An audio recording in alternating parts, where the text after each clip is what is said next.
Salam salam outsider, le débrief commence maintenant. La famille, avant de commencer le débrief, je tiens à m'excuser parce qu'effectivement, ce dimanche, je n'étais pas là. J'ai pas eu l'occasion même le samedi de débriefer le match d'Arsenal, le match de Chelsea, le match de Liverpool, encore moins le derby entre Manchester United et Manchester City. Je m'excuse. Le problème, il est simple, c'est que ces temps-ci, je suis dans des bails internationaux. Je suis dans des bails internationaux. Vous-même, vous savez que les outsiders, c'est bien plus qu'un débrief, c'est bien plus que des vlogs, c'est bien plus que des collaborations. Donc en ce moment, on est en train de travailler sur certains projets, des projets pour faire avancer la plateforme Outsider à un autre niveau. Donc du coup, restez à l'affût. Je dis bien restez à l'affût, restez branchés. Parce que très bientôt, je viendrai et je vous exposerai ces projets-là. Et pour ces projets-là, on aura besoin de la communauté, on aura besoin de vous. Donc la raison pour laquelle j'ai disparu, c'est parce que j'avais des meetings, des rencontres importantes. Donc voilà la famille. Sachez qu'en ce moment, on est en train de travailler, franchement, blague à part, on travaille très dur pour essayer de passer au next level, quoi, tu vois. Je vous l'ai toujours dit, on n'est pas juste des simples gars qui sont là en train de faire des vidéos sur YouTube. On va aller au prochain niveau. Et si on réussit à le faire, ce sera grâce à vous. Donc du coup, voilà. Donc c'est la raison pour laquelle ce week-end, j'étais pas là. Donc je m'en excuse. Tout va bien. On est en bonne santé, c'est le plus important. Maintenant que les choses commencent, le débrief commence. Maintenant. Top cérémonie du Ballon d'Or, le vainqueur c'est Léo Messi. Encore une fois, le Barça a été présent, le Real Madrid aussi. Franchement, on va commencer par Jude Bellingham. Jude Bellingham a gagné le trophée Copa, le trophée du meilleur jeune joueur. Franchement, entre vous et moi, je pense que c'est largement mérité. Il y en a qui vont te dire que Musiala devait gagner. Je suis d'accord avec vous. On est d'accord avec vous. Musiala devait gagner. La saison passée, c'est ce que moi-même j'ai dit. Je pense que l'année passée, dans le même débrief, au même moment, j'ai dit que moi je suis fatigué, qu'on prenne des gamins comme ça et qu'on leur met autant de pression. Parce que aujourd'hui, le trophée Copa, qu'on le veuille ou non, ça reste l'antichambre du Ballon d'Or. Ça reste l'antichambre du Ballon d'Or. Quand tu gagnes le trophée Copa, on s'est dit qu'à un moment donné, le Ballon d'Or, tu dois le gagner. Mbappé l'a gagné, ça fait combien de temps il est là? Chaque cérémonie, il est là. Miskin, franchement. Kylian était là aujourd'hui. Chaque année, il y a un nouveau mime de Mbappé. Mbappé, le visage fermé. Mbappé, pourquoi le visage fermé? C'est pas de sa faute, Miskin. En fait, tu as un réalisateur, il est là en train de faire des gros plans, des focus sur Mbappé, à attendre que Mbappé plisse les yeux, qu'il fasse comme ça, ou qu'il fasse, je dis bien, comme ça. Bref, aujourd'hui, tu as une belle cérémonie du Ballon d'Or. Tu as Jude Bellingham qui gagne ce premier trophée-là, qui est le trophée Copa. À mon humble avis, comme je dis, c'est mérité. On te dira que Musiala devait le gagner. Mais bon, quand tu vois que Musiala lui-même a fait un discours pour remercier Bellingham, pour le saluer même, pour le féliciter, je me dis quand même, c'est assez fair play. Donc quand tu vois tous les boys qui étaient nominés, il n'y a pas grand scandale. Ils l'auraient peut-être tous mérité. Balde a fait une saison extraordinaire, Pedri a fait une belle saison, Gavi a fait une belle saison, comment il s'appelle, Musiala a fait une très très belle saison, Bellingham a fait une très belle saison et encore une fois en ce moment, il est au top de sa forme. Donc franchement, voilà, pour moi, il n'y a pas grand scandale. Bravo à Jude Bellingham pour avoir remporté ce trophée Copa-là. Maintenant, comme j'ai dit, le trophée Copa reste l'antichambre du Ballon d'Or. Donc on s'attend à ce que dans les prochaines années, ils réussissent à soulever le Ballon d'Or. Donc maintenant que Messi a gagné son 8e Ballon d'Or, et je vais revenir là-dessus beaucoup plus tard, mais maintenant que Messi a gagné son Ballon d'Or, mais maintenant que c'est fini, en fait, on sait que c'est fini. Voilà, tonton, pardonne-nous, je l'ai déjà dit, tu n'es plus nominable. Donc maintenant qu'il n'est plus nominable, mais qui va être le prochain? Qui va être le prochain? Faites le prochain, on sait c'est qui là? C'est Mbappé, c'est Haaland, c'est Vini, c'est Bellingham, c'est Bukayo Saka, on sait jamais, je veux dire, voilà, c'est eux, c'est la nouvelle génération à suivre. Gavi et Pedri aussi, il ne faut pas les oublier. En parlant de Vinicius, vous-même vous le savez, ces temps-ci c'est assez compliqué. Mais cependant Vinicius, c'est plus que le football. C'est plus que le football. C'est compliqué, pourquoi? Parce que Vinicius subit du racisme en Espagne, de stade en stade. C'est assez difficile. Cependant Vinicius, dans sa vie privée, il a une fondation. Il travaille, il œuvre pour cela. Il fait même partie de quelques boards. Il discute à travers le monde, il essaie de faire avancer les choses, ou du moins, en tout cas, de là où il essaie de faire changer les choses. Donc ce Vinicius-là remporte le trophée Socrates, un trophée qu'avait remporté Sadio Mané il y a quelques années, le trophée qui, voilà, c'est le trophée de la bonté. C'est le trophée du bénévolat, c'est le trophée du social. Et le social, c'est important en fait aujourd'hui. Tu ne peux pas être un millionnaire, milliardaire, être là tranquillement, tu bouffes ton argent entre Marbella, Ibiza et puis Dubaï et puis tu penses pas aux autres, c'est pas possible, c'est important quand même, franchement, c'est le minimum, c'est le minimum. Donc c'est bien d'avoir une fondation, c'est bien de redonner à sa communauté. Et ce que Vinicius est en train de faire. Donc Vini, en fait, qu'on le veuille ou non, il devient petit à petit quand même un modèle, il devient un modèle, il devient un modèle, il devient un modèle. Vinicius est plus qu'un joueur de football, je le répète encore une fois. C'est vrai qu'il est fatigant de temps en temps sur le terrain avec les arbitres et tout. Nous qui le voyons à chaque week-end, on peut se permettre de le juger, mais son combat contre le racisme est un combat qui est difficile et un combat dans lequel il mérite tout notre soutien. On doit tous se mettre à l'intérieur avec lui, donc voilà, il mérite ce trophée Socrates là pour ce qu'il a fait au courant de la saison, donc bravo à Vini. Ils n'ont pas d'argent mais ils sont là. Le Barça. Ils n'ont pas d'argent, mais ils sont là. Et ils vont se fâcher. Ouais, Stan, on a de l'argent, c'est pas nous, c'est la Liga, c'est Tebas qui a bloqué les comptes, machin, les trucs. Oh, les gars, franchement, soyons très, très sérieux. Le Barça, encore une fois, eux, chaque année, ils sont là. En fait, depuis que Messi est parti, même, ils sont toujours là. C'est le Ballon d'Or et le Barça, c'est comme ça. C'est incroyable. Si c'est pas Léo Messi qui gagnait des Ballons d'Or depuis 2009, c'est genre Putellas qui vient récupérer ces 2 ballons d'or féminins. Aujourd'hui, c'est Aitana. C'est incroyable, en fait. C'est un Barça qui a gagné non seulement meilleure équipe féminine de l'année, mais au-delà de cela, ils ont aussi gagné le ballon d'or féminin. Félicitations à Aitana qui s'est géré. Ils disent même que c'est le Iniesta féminin du football espagnol. Aujourd'hui, cette équipe nationale d'Espagne-là, féminine, elle a été championne du monde. Donc, en plus de ça, le Barça a gagné la Ligue des Champions. Donc, je pense que c'est largement mérité. Moi, ce qui m'intéresse dans tout ça, et ce que je trouve encore beaucoup plus intéressant, c'est de voir comment Laporta, c'est un grand politicien, il est trop fort. En fait, Laporta, c'est le... Mais vous rigolez avec Laporta. C'est pour cela que j'ai dit, ils n'ont pas d'argent, mais ils sont là. Mais Laporta, quand tu le vois, même dans son discours, il est venu dire bonsoir. Hey, il a commencé à parler en français. Il a commencé bonsoir. Merci pour l'invitation. J'ai dit, quand il a commencé à parler, je me suis dit, lui, tu lui donnes encore 2 minutes. Tu donnes encore 2 minutes. Il va commencer à dire, vous savez, on n'a pas beaucoup d'argent, mais on a besoin, on a des leviers financiers. À la fin de la soirée, vous pouvez venir me voir. Je serai là-bas posé. Si vous voulez, 1 levier, 2 leviers, 3 leviers. Je peux vous vendre, il n'y a pas de problème, franchement. Je te dis, j'ai vu Laporta, j'ai dit, lui, il était à 2 doigts de nous dire, Yahoya, Dima Maghreb. C'est un fou. Laporta, non mais c'est un politicien. Il est venu nous faire un discours soyeux, mais un discours frais, mais un très beau discours en français. Vraiment, tu sens le gars qui est dans l'implication. Il a une tête de tonton, il a une tête de grand-père gentil, en fait, Laporta, tu vois. Franchement, tu as envie de le prendre dans tes bras et de dire, voilà, mon papy. Non mais... Et quand il parlait aujourd'hui, je me suis dit, ouais, mais arrêtez-le, bientôt il va commencer à, je dis bien, chercher des investisseurs dans la salle. Vous connaissez le Barça, c'est des champions. J'adore le Barça, j'aime bien les vanner, quoi. J'aime, en fait, c'est l'amour, c'est le football, c'est comme ça. Mais bref, donc du coup, attends, où est-ce que j'en étais dans mes notes? Tu vois, je me suis perdu tout seul. Donc j'avais mis quoi, moi? J'avais mis, oui, effectivement, donc Laporta est venu. Il a mis, voilà, il a fait un très beau discours. Laporta m'a complètement perdu. Aitana a gagné son ballon d'or féminin et le Barça est la meilleure équipe féminine. Donc voilà, encore une fois, qu'on le veuille ou non, même dans les périodes de tocarisme, ils sont là. C'est le Barça, c'est le Barça. Je te dis qu'il n'y a rien qui va dans le club. C'est les nullards. Ils gagnent rien. Ils te sortent. Pedri.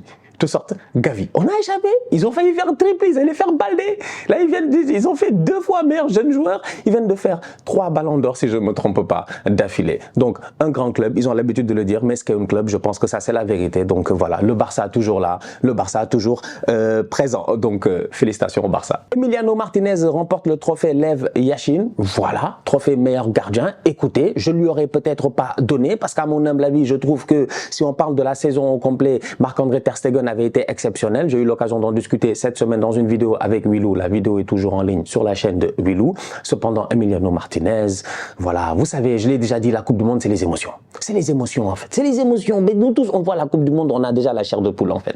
Je te dis, c'est les émotions. Donc à la minute où on te montre l'arrêt de Martinez dans les pénaltys, machin, Pays-Bas, et qu'on te dit, ouais, Martinez, il fait l'arrêt sur Kolo Muani et tout ça, automatiquement, tu te dis, ouais, quand même, le mec, à ce moment-là, nous tous, on s'est dit, ouais, c'est le meilleur gardien au monde, tu vois.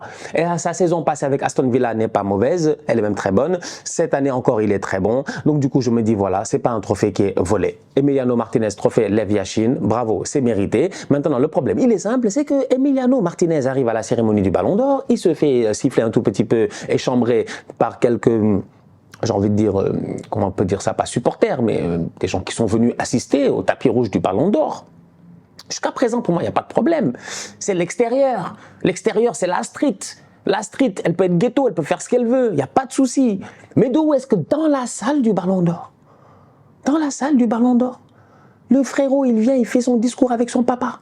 Il a gagné le trophée meilleur gardien. On sait qu'il a écœuré la France. On sait que si la France n'a pas été championne du monde, c'est peut-être à cause sûrement de Emiliano Martinez. Nous tous, on en est conscients. Mais là, c'est différent. C'est différent. Ça, c'est normalement, c'est un endroit de paix. C'est un endroit de paix, en fait. C'est comme dans John Wick. Comment ça s'appelle encore dans John Wick, là? L'hôtel, c'est pas l'Intercontinental où j'ai oublié, là, le nom de l'hôtel dans John Wick, où normalement, quand tu arrives là-bas, c'est la paix. Il n'y a pas de problème, en fait. Mais bon, c'est jamais la paix. Il y a toujours des problèmes. Et ben, t'as l'impression que pour moi, le théâtre du Châtelet devait être un havre de paix. Ça devait être, je ne sais pas, un endroit où tout le monde peut s'asseoir et puis discuter. Et malheureusement, ça n'a pas été le cas durant cette partie de la cérémonie. Il a fallu que Didier Drogba dise aux gens, mais calmez-vous. Mais on ne peut pas quand même être dans une cérémonie où tout le monde est tiré 4 épingles, quand même, hein, on est entre gens civilisés, on doit se respecter, et puis toi tu es là en train de faire des ouh pour aller où?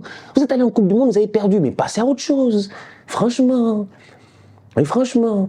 Moi, je savais que la France et la Belgique, ils partageaient une frontière, mais je ne savais pas qu'ils partageaient le somme. C'est pas possible. Les autres, c'était 2018, maintenant c'est 2022. Mais chaque année, mais quand même, oublions, passons à autre chose. Nous tous, on a oublié, on s'en fout. Franchement. Donc, Emiliano Martinez vient.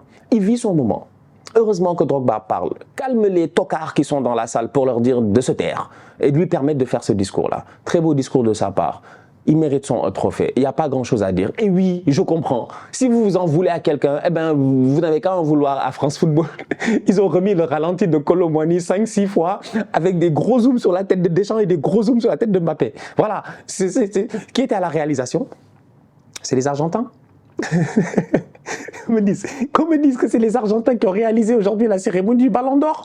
Quand même, franchement, je te dis, même entre Français, même ils étaient là en train de se faner. Il ne faut pas nous fatiguer. Donc bref, bien joué de la part de Martinez. C'est dommage, c'est dommage. Il y a toujours du tocarisme là où il ne doit pas avoir de tocarisme. Vraiment.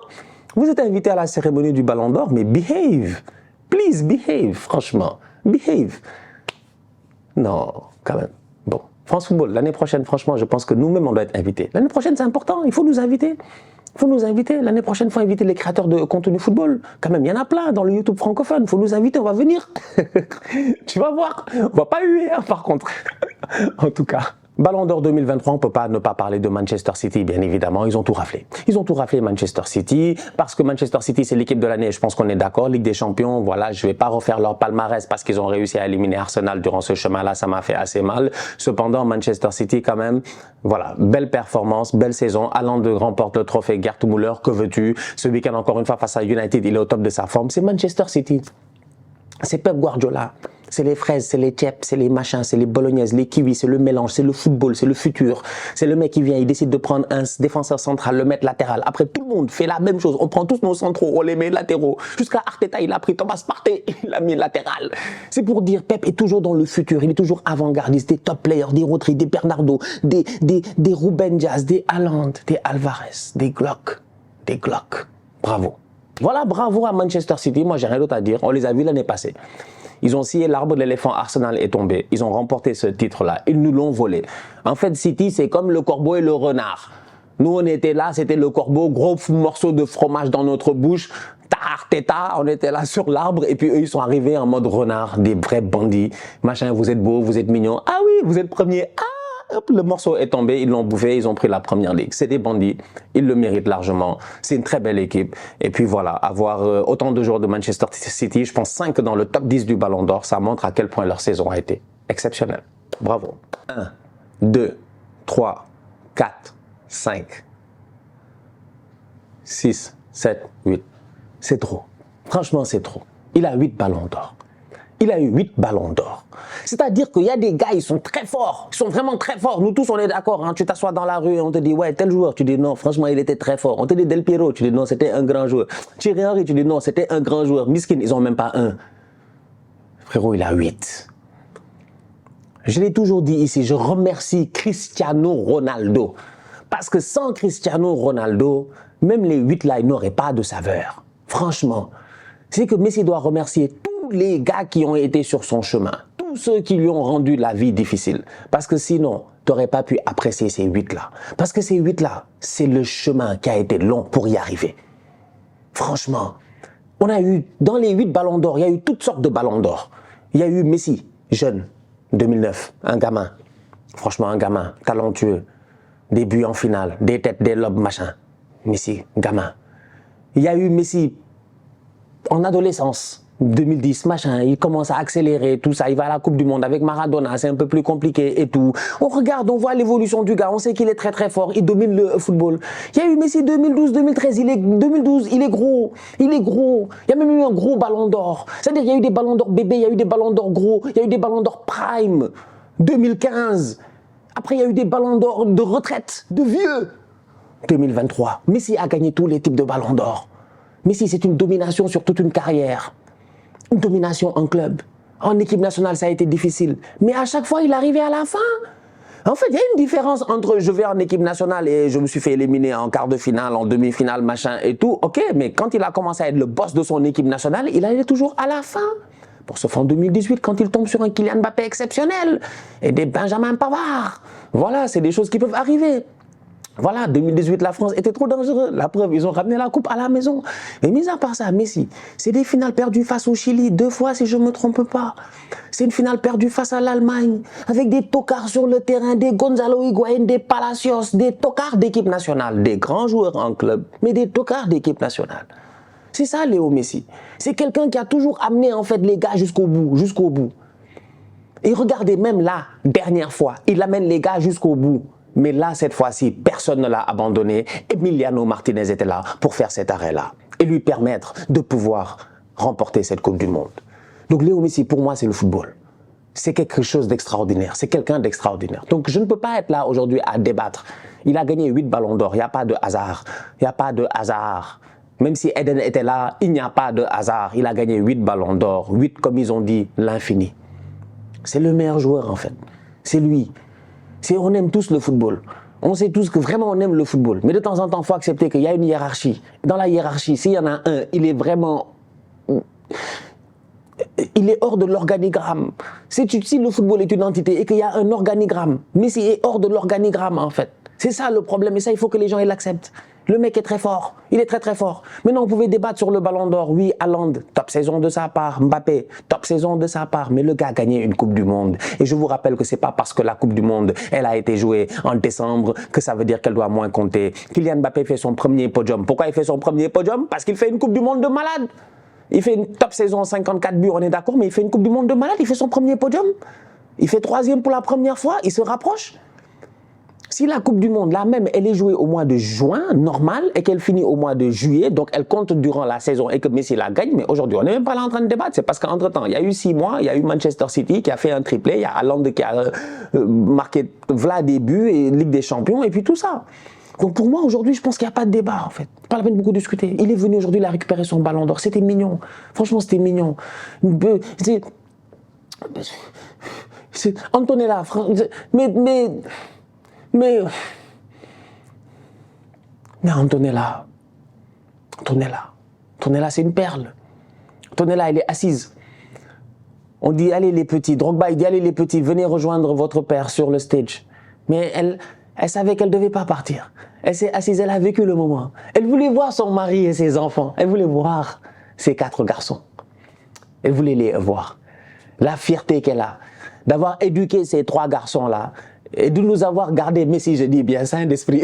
Franchement, elle est trop importante, vous rigolez avec Antonella. C'est les 8 ballons d'or d'Antonella.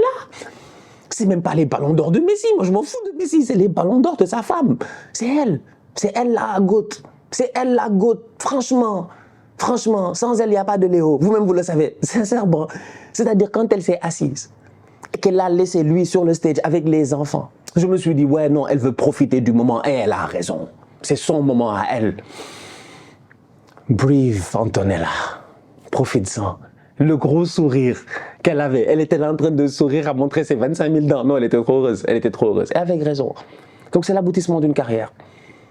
C'est un joueur exceptionnel. Je pense que voilà, comme toute personne, il y a des haters. Il y en a qui te disent que je préfère Michael Jordan à LeBron James, je préfère Kobe Bryant, paix à son âme, à tel joueur. Il y en a qui vont te dire je préfère tel boxeur Mohamed Ali à Mike Tyson, je préfère, bon, j'allais dire Tyson Fury, mais bon, lui, on a un problème avec lui. Depuis que tonton Ngannou l'a tapé, puis il n'a pas voulu accepter qu'on l'a tapé. Il va falloir qu'on revienne sur son cas là.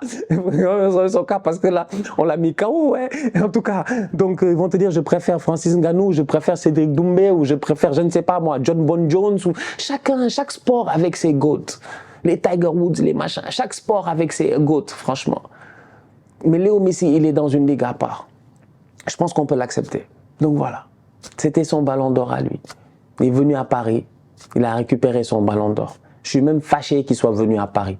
Ça devait se passer chez lui à Miami en fait, ou en Argentine. Et de France Football devait se déplacer pour lui donner. D'ailleurs, ils lui ont pas donné le super ballon d'or. Je pense qu'ils font attendre et ils font durer le suspense. En fait, France Football aussi, ils en ont besoin, quoi, tu vois. Pour continuer à vivre, la cérémonie du ballon d'or a besoin d'avoir aussi des événements que tu peux anticiper dans le futur. Donc, donner à Messi son super ballon d'or maintenant, donc le gros ballon d'or avec les petits ballons d'or, genre Ferrero Rocher, c'était une perte de temps. Mieux vaut attendre qu'il finisse en MLS. On ne sait jamais, peut-être qu'il va gagner notre Copa América ou il va gagner un autre truc. Et après, à un moment donné, tu viens, tu dis, voilà, lui, c'est le panthéon du football. À lui tout seul, c'est le football. Et là, tu lui donnes peut-être un autre ballon d'or. Donc, pour moi, il n'a pas fini. Il n'a pas fini. Il a fait 8. Mais il faut prendre tous les 8 et les faire en un seul et lui donner le super. Ça va arriver. Je l'ai dit aujourd'hui et vous allez voir que ça va arriver. Ne vous fatiguez même pas. Incroyable. 8 ballons d'or. Tu vois, ce qui est incroyable avec Messi, c'est quand tu revois même les vidéos, parlant de vidéos, allant de ces 56 buts là qui nous ont mis, ça nous a fatigués, hein, c'était long, franchement c'était long, j'étais là, je me suis ennuyé, j'ai dit voilà, en plus ils vont nous mettre un but face à Arsenal, voilà, il a mis le but face à Arsenal, j'avais mal, j'ai dit c'était pas nécessaire de nous mettre les 56 buts de Léo Messi, effectivement j'ai lu la blague, vous avez raison, si on était en 2012 et qu'ils avaient mis les 91 buts et quelques de Léo Messi, on en serait encore là, donc voilà, mais ce que je voulais dire c'est les vidéos de Messi. Tu sens réellement que Messi, on l'a vu, franchement, depuis qu'il est petit, en fait, c'est notre gars, quoi.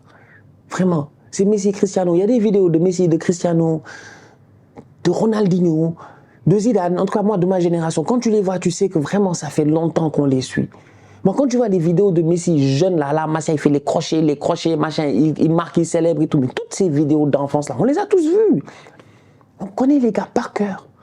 Donc, en fait, moi, je ne vois pas le manque de mérite. Je ne vois que du mérite. Parce que je me dis, c'est des boys, on les a vus depuis les débuts de YouTube. Je me rappelle en 2003 ou 2004, les premières vidéos sur YouTube. Depuis les débuts de YouTube, en fait, tu vois des vidéos de Ronaldinho petit, de machin, etc. et tout. Tu regardes et tu dis, ouais, non, en fait, ils font des carrières, mais c'est pas un hasard. Les gars ont travaillé. Messi a travaillé. Franchement, il a travaillé. Donc, bravo à lui. 8 ballons d'or. 8 ballons d'or. Il peut rentrer tranquillement à Miami. C'est comme ils lui ont dit, il n'y a pas de match cette semaine, là il va en vacances, non mais il vit sa best life, franchement, il vit sa best life, le Lionel Andrés Messi. Félicitations à lui, c'est mérité, félicitations à tous les nominés pour le Ballon d'Or. Voilà, c'est une belle cérémonie, à chaque année on se plaint, on est fâché, c'est vrai, moi la cérémonie en tant que telle, elle me fatigue parce que je trouve que c'est des fois injuste, tu vois, c'est injuste, tu fais même le top 10 et tu te dis ouais, c'est serré d'être dans les 10 meilleurs. Mais n'empêche qu'elle a toujours ce prestige-là et ça, il faut le reconnaître. Donc, bravo à Léo Messi d'avoir dominé le football pendant aussi longtemps parce que, je me rappelle quand j'étais jeune, avant que Messi commence à gagner les ballons d'or, avant même que Cristiano gagne son ballon d'or en 2008, je me rappelle, on était là, on se disait, ouais, on savait qu'il y avait Platini, il avait 3. On savait, il y avait quelques gars dans le temps, ils avaient eu 3, tu vois. Nous, on n'était pas encore nés, mais on savait les gars avaient eu 3. Je me disais, 3, c'est beaucoup. Jusqu'à l'autre, il arrive, il fait 2009, 2010, 2012, je pense. Je pense, non, c'était ça, 2010, 2011, 2012, je sais pas. Il fait 4 ans, genre 4 ans. What? Incroyable. Je suis content d'avoir vécu cette génération et de me dire qu'un jour, en tout cas, en tant que fan de football, si un jour j'ai la chance d'être parent, ben, je m'asseoirai devant mes enfants et je leur dirai, yeah, Messi. Talonnade de Fabregas, dégage le ballon, il fait talonnade. Messi vient, il fait non, ça c'est Iniesta qui me donne le ballon. Il laisse Almunia sur place, claquer le but. Arsenal, oh, on a souffert. Grand joueur, grande légende. Bravo Lionel. La famille, on se capte très bientôt pour une nouvelle vidéo. D'ici là, on continue à liker, on continue à partager, on s'abonne. On est ensemble, on reste en santé. C'est le plus important. Tous outsiders.